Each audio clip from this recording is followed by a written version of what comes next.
So my special guest today is Dale Ann Springer. She's a gal who has had dyslexia, and as a child, she has some very interesting stories she wants to share.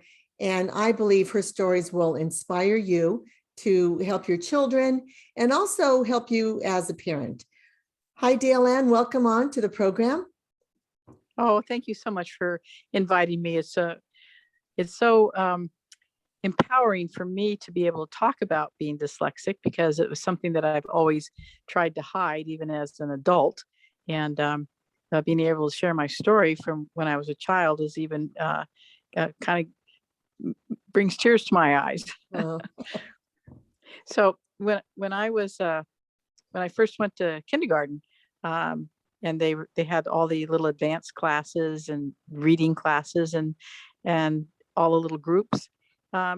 We all started in one group, and then the next thing we know, we were 2 or 3 groups, and then I was always in the bottom group, and I always wondered why I was in the bottom group, and I finally realized it was because I didn't read, or I didn't read as well as the other children. So to overcome that, nobody knew that I was dyslexic and couldn't really see what the words were. The letters just got so confusing for me. It was about when I got to the 3rd grade that and I still wasn't really reading. I'd join reading groups, and this is what I would do. I'd listen to the other children read, and then I'd memorize what was being said. And when it came to be my turn, then I would just repeat whatever they had said, and then they'd say that good job, and then we'd all move on. Isn't that something? So by the time I got to the 3rd grade, the teacher realized I did not know how to read. And I recognized some words by the 3rd grade, but there was a lot that I couldn't do. So the teacher suggested that we do flashcards with my mother and at home. And so they did the flashcards with saw and was, that and what, then and than. And so they put all those cards in these piles, and then my mother would pull up the card, and got to the point where I'd just be in tears because I could not get through those cards without her getting angry at me, because I couldn't figure out what the word was, and was always making a mistake. It got to be terrible. Then finally, I had a teacher in the 4th grade that actually sat down with me and tried to help me to learn how to recognize the words, groups of words, sound them out. And it had a lot to do with sounding them out also that helped me. And then finally I learned how to read. And imagine how excited I was that I could actually read something. Well, in 4th grade, you got it right in time. Yes. And it was interesting. That summer, I probably read 17 books. Wow. Maybe not big ones, but I got every book I could get my hands on. Got a library card. That's the most exciting thing that ever happened. But even today, and I'm 75, and an owner of my own business that I've run for the last 16 years. I was actually in the high-tech semiconductor industry as a vice president of sales and marketing. And I also taught science and math. I'm very science oriented when I first got out of college. So bottom line, there's really a lot of hope that you can overcome that disability and really rise to the occasion, do well, be happy with it. But what's really interesting that I still do today, if I'm driving down the road and I see a sign, I don't see all the letters, or my mind doesn't see all the letters. I just fill in what it is. So it might say something totally different than what I thought it said. So it never leaves you. You just have to always be aware of it and understand what you do to compensate for what you are missing. So it's been a journey. Yeah. Well, and so what was your college journey like? You have accommodations Well, nobody knew I was dyslexic. So you never had an IEP? No. Okay. So when I went to college, I guess I had more of a photographic memory in some aspects. I wasn't eidetic, but I could remember pages of things. They could have, I just recall them. Mm-hmm. But during my college years, I stopped being able to see the pages, and I went to actually an eye doctor, and he pointed out that one of my eyes was a lazy eye, and it was looking to the side instead of looking in towards the nose. So when you read, and so I wasn't seeing everything. I'd have to see it 3 or 4 times before my mind would comprehend where I was trying to go. So he gave me a bunch of eye exercises, and that brought my ability to see and read back again. So it was quite a journey. Wow, that's So wonderful. You got that eye therapy. yes, I had no idea, and I'm sure most people have no idea that kind of thing can happen. Yeah, so parents have to look at the whole child. Sometimes it's hearing. I once tutored a dyslexic boy who the nurse at the school passed him that his hearing was fine. But as a little second grader, I knew something was not right because he wasn't keeping up with the group, but he was a bright kid. And it turned out his mother took him to an outside nurse, and his hearing was as if he was underwater. So Oh, he had to get tubes in his ears. And I saw him at the gym a couple of years ago, and he recognized me and thanked me for all I did to help him. And now he's a big buff trainer at our gym. oh, And he's isn't on that the Instagram, and best? it's always so cool to see him being so successful. But parents need to look outside the school system if they think their child has maybe trouble hearing, if the vision just doesn't seem right. There's the other exercises to help. And, I have a nephew who had a lazy eye that had surgery. And a lot of people Oh, have lazy eyes that have surgery, but you never needed that, huh? no, he gave me exercises where I'd bring the pencil to my nose, and I did that, and a couple of other things that I did reading wise, looking at things. And he said that if it didn't strengthen the eyes by doing that every day, several times, then they'd have to do something to surgically to adjust it. But I faithfully did the exercises, and he said that I wouldn't need to have surgery on my eyes in order to be able to make them turn in. So let me ask you, when you were teaching science and math, they're putting so much reading into science and math. How did you get around not being able to read? Well, you were reading by 4th and 5th and 6th grade, but still Yes, to be teaching by what? you're going to laugh when you hear this. Okay. uh, it was very difficult for me to write on the board, the chalkboards. Uh-huh. The dyslexia bothered me there. Yeah. So what I would do a lot, and the kids had a blast. So I'm wait, very hands-on. I have I'm to very, tell people, just before we had whiteboards, we had chalkboards. oh, geez, So, because some of our listening audience might not know what a chalkboard is. That's you're tongue in absolutely. cheek. So mostly what I would do with the kids, and it was so much fun, we did hands-on things. Yes. If we were doing something about learning about biology, human physiology, we did things where they laid down on the paper and drew an outline of broke up in teams and drew an outline of one of the kids. Then one group would put in all the hearts and organs, and the other group would put on all the bones, and another group would Cool. have with all the vascular system. And so we did a lot of fun things. I even took them when we did physics. I even took them and this was in the 70s, I took them for an airplane ride. My husband was a pilot. And so we Very went cool. weightless and did centripetal force, and we just had a great time. Oh, So it's interesting that you should have asked the question, because I didn't realize that's why I most likely did what I did, because I felt very comfortable being hands-on, as opposed to being let's all put our noses down on a piece of paper and do a math right. equation. Well, and we tell the audience that the 4 areas where dyslexic people really thrive is in entrepreneurism, architecture, engineering, and the theater and arts. Oh So my. when dyslexic people want to get degrees, they don't need degrees. They can get they can go to technical school and get certificates that they need to, for completion to work in their job. But there are accommodations that they can receive if they go to college to get a degree. I know a surgeon who's dyslexic, and I know other professionals who, there's one gentleman I interviewed, he designs sports cars. So, Oh, to get whatever degrees they need, there's accommodations that can help them be successful getting through college.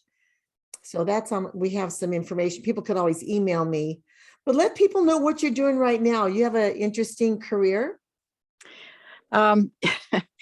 yes. Well, being very science oriented, I was in the high tech semiconductor industry, and we did 1X photolithography, and we took that company from startup to 100 million in 3 years. It's still public today.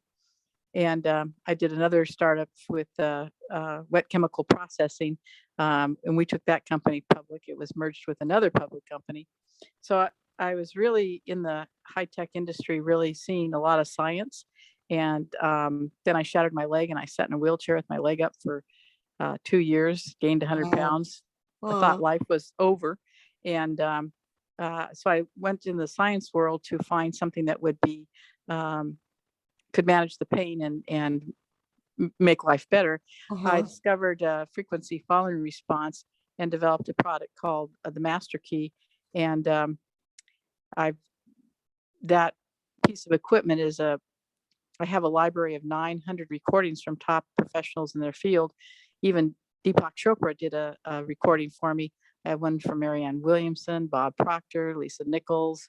I have a whole army of recordings that people can listen to while the lights are on, taking you into the brainwave state of theta. And my largest, so I'm doing light therapy. So I have the blue light for stress reduction and managing PTSD and all kinds of things, or just learning how to play golf while you're using the lights to take you into the brainwave state of theta, where you relax and you can learn things. And then, so I've done that for the last 16 years. Now I'm in I have a clinic in a active adult community, and I've added more light therapy. So I have red light therapy. We take, we remove inflammation and the causes of pain. And so people can lay down on the mats. They're single wavelength frequency, 600 to 660 nanometers. And that way they can reduce the inflammation, manage the pain. And actually red light is the only light that actually causes cells to regenerate. NASA discovered that when they were going into space in the 60s. They realized if you don't have red light, you die. Let me ask you, have you heard of the IMRS? It's also a mat, electromagnetic mat. Oh, yes, electromagnetic ones. I have heard of those, yes. Yeah, that's something we got in our family when we learned about the benefits of to health. And oh my gosh, my husband's back was killing him. And when he was on that mat, it helped him. But there's so many resources out there to bring wellness to people, right? Yes, drug-free health and wellness. That's what I'm focused on, using what is, what our bodies need and what our bodies use naturally. And light therapy is, there's more than 40,000 papers on the National Institute of Health website, NIH.gov, that anything you can think of is mainstream as far as they're concerned with red light therapy. 80 to 90% of all illness that's out there is caused by stress, and which we can control with the blue light therapy, just reducing the stress frequencies by let the audience reach out to you. It's real fascinating. But I know you could go at length to share what the blue, red, and red light differences are. And it's really, if some people want to learn more about it, how can they reach you? They can just email me at dale@newreality.com. Okay. And it's reality, new reality, not realty, reality. Reality. I know when you and I met, you had learned about what I was doing with music Yes. to help retrain the brain of a dyslexic child. And we're ready to start our research very soon. And after we show that the value of the music to the brain versus the children who don't use the music and they don't get that extra value, everybody benefits from an Orton Gillingham model of multisensory reading, but those who use the music will have more significant improvement. And this could most likely be considered music therapy. Yes. And I would say love that. You could put it in my library even for people to come in and use. If they add the blue light to the light with the music, what happens is the brain moves from beta wide awake to alpha, where we go 25% of the time every day when we're happy or doing something we enjoy. Then we move on into theta, where you go every night and every morning before you wake up for about 45 minutes. The body actually, will take you to theta in 10 minutes, give you some positive information, a guided meditation to go with it, and the music, and then bring you back. Now, if you're doing it for dyslexic children, you would talk to them about the things that you would talk about with the music and the lights. The body relaxes and then they can learn. And that's why Einstein and Tesla and all the great thinkers would take a nap, because they knew that they could solve or learn something new when they were in the meditative state of theta. And that's something. I get lots of ideas when I'm sleeping. Have lots of vivid dreams. In fact, for people who believe in God, my husband woke up at 4:30 in the morning and heard a voice within him that said, build the app. And he resisted it. And then he heard it again, build the app. And he woke up and he didn't tell me till that night. But that morning I saw something else with music and physical therapy, where there was a glove that an elderly person wore, and it was connected to music, and it was helping their whole body because of the music in the glove. So I'm already connecting the music to reading, and we knew we had to do something instead of just playing music on a CD in the olden days. And so we spoke with some friends of ours. The man was a sound engineer, and he said, if you get me some classical music and record the spelling exercises, I can put that on an app for you. So we started that process in 2018, and we have an app developer who developed it. But we just feel that this was really God ordained to have this app. And I'm going to be promoting it very shortly to parents and teachers. I haven't even promoted it for 3 years because it's part of my reading program. Yeah. I'll send you. I sent the copy to Daniel, but we did a study in Florida with. We have a program called Accelerated Learning, and it's for kids, and they use the blue light glasses, and then there's a set of 12 recordings and music that go with each topic that they might be working on. So we gave there was a group of 18 disadvantaged students and educationally challenged students in Florida. So we gave them all the equipment, and they decided they'd teach them calculus. Everybody You have to wrap this up in 2 minutes. Oh, I'm sorry. Yeah. So we gave them the lights. They all got A's and B's. They were D and F students. They all got A's and B's because it took the stress off of their bodies while they were trying to learn. They weren't stressed out. And so it really lines up with exactly the kinds of things that you're doing with your app. I'd like to connect with you further about that. Okay. Well, audience, there's a lot to learn. And I know we all have, when we're at full capacity, it's hard to take in anything new. But maybe after you practice what you're in right now, you'll have more room to bring in something new, whether it's lighting, whether it's music. But we're here for you as a resource. And we want to thank you for tuning in with us. You can, if what we have shared has inspired you, please go onto our website at dyslexia-solutions.com. I was only going to have this be a podcast because we can't see Dale Ann, but what she shared is such good information. I'm going to go ahead and put it on our YouTube channel without an intro, and I apologize for that, but I want you to hear this valuable information. And again, if you need your child to get assessed for dyslexia, there's a free download on my website at dyslexia-solutions.com. It's a letter that you can download, fill it out, and take it to your school. And if you need any instructions on how to do that and fill it out, you could just call me.